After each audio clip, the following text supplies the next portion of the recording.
ছোট মানুষ, সঙ্গীতের বয়সও কম।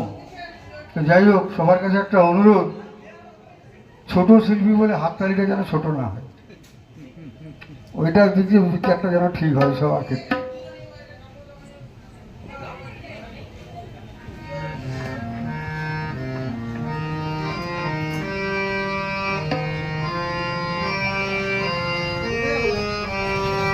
কখ কখ চার ভাই